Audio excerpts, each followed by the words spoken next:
بسم اللہ الرحمن الرحیم۔ السلام علیکم۔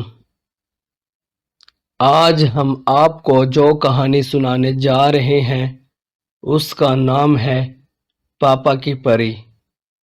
کہانی سننے سے پہلے ہمارے چینل سیال سٹوریز کو سبسکرائب کرنا نہ بھولیں اور ساتھ لگی گھنٹی کو ضرور پریس کریں تاکہ ہماری آنے والی نوٹیفیکیشن آپ کو وقت پر مل سکے۔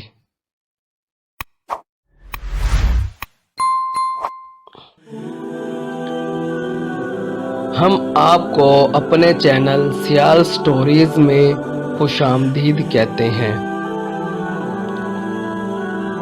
پاپا مجھے گڑیا لا دو، میری بیٹی نے راستے میں ہی گڑیوں کو دیکھ کر کہا تو میں نے اس طرف دیکھا جہاں فٹ پاتھ پر مختلف رنگوں کی خوبصورت گڑیا سجی ہوئی تھیں۔ میں نے موٹر سائیکل کا رخ اس طرف موڑ دیا۔ میری بیٹی کے چہرے پر اچانک مسکراہٹ سج گئی جسے دیکھنے کے لیے میں ہمیشہ بے چین رہتا تھا۔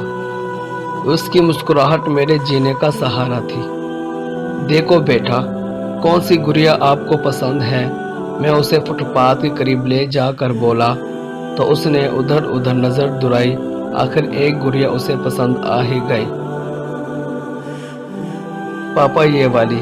میری بیٹی نے اس گڑیا کے اوپر ہاتھ رکھا تو میں نے جھٹ سے اسے خرید لیا۔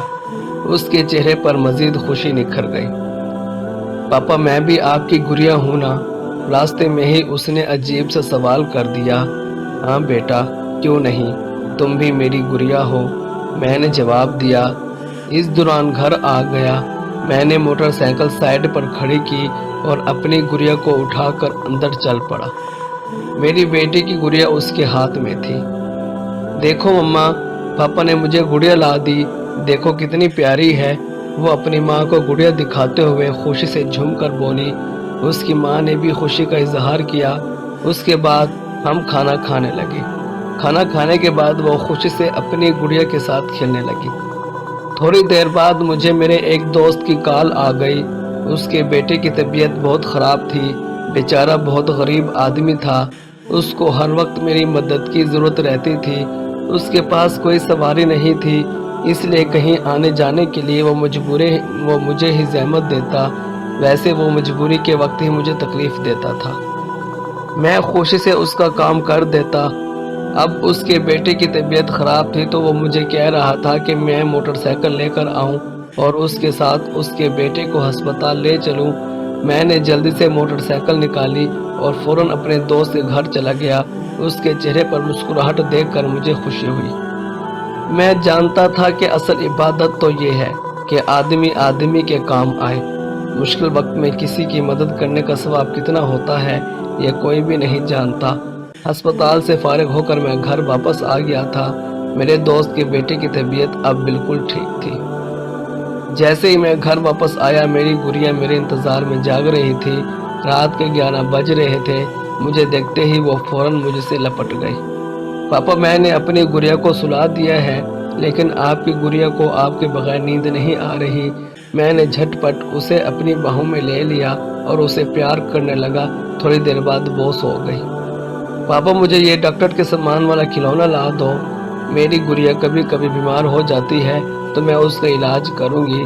اگلے دن سکول سے واپسی پر اس کی نظر کھلونوں والی دکان پر پڑی تو اس نے وہ سامان خریدنے کی ضد کر ڈالی۔ میں اپنی بیٹی کی ہر خواہش کو پوری کیا کرتا تھا، اس لیے میں نے فوراً اس کی خواہش پوری کر دی۔ گھر جا کر وہ ان اوزاروں کا استعمال کر کے ایسے گڑیا کا علاج کرنے لگی جیسے اصل کی ڈاکٹر ہو۔ اس نے اسٹیتھوسکوپ کان سے لگایا ہوا تھا اور گڑیا کے دل کی دھڑکن چیک کرنے لگی۔ کھیل کھیل میں اس نے انجیکشن بھی گڑیا کو لگا دیا۔ میں اور میری بیگم اسے اس طرح کھیلتے ہوئے دیکھ کر مسکراتے رہے۔ باپ بیٹی کا رشتہ بھی کتنا عجیب ہوتا ہے۔ باپ بیٹی کے بغیر نہیں رہ سکتا اور بیٹی ماں کے بغیر نہیں رہ سکتی۔ میں جب بھی گھر ہوتا ہوں وہ اپنی مما کے پاس نہیں جاتی تھی، اس کے ہاتھوں کھانا بھی نہیں کھاتی تھی۔ وہ کہتی تھی کہ میرے سارے کام بابا خود ہی کریں، وہ ہی مجھے کھانا کھلائیں۔ اس لیے بیٹی کی محبت میں سرشار میں سارے کام اس کے خود ہی کرتا تھا۔ پھر وقت گزرنے کا پتہ ہی نہیں چلا۔ میری گڑیا بڑی ہوتی گئی اور ایک دن سچ مچ ڈاکٹر بن گئی۔ اس نے دکھی انسانیت کی خدمت کرنے کا عزم کر لیا تھا۔ بابا جی، یہ میں نے آپ سے ہی سیکھا ہے کہ ہمدردی کیا ہوتی ہے۔ آپ مشکل وقت میں دوسروں کی مدد کرتے تھے نا، تو میں بھی آپ کے نقش قدم پر چلوں گی، ہمیشہ غریبوں کا علاج مفت کروں گی۔ میری بیٹی خوشی سے بول رہی تھی اور میں فخر سے سینہ تان کر کھڑا تھا۔ میں اپنے نیک جذبات، خواہشات اور احساسات کا عکس اپنی بیٹی میں دیکھ رہا تھا۔ وہ ہسپتال میں کھڑی ایک بوڑھے آدمی کا چیک اپ کر رہی تھی۔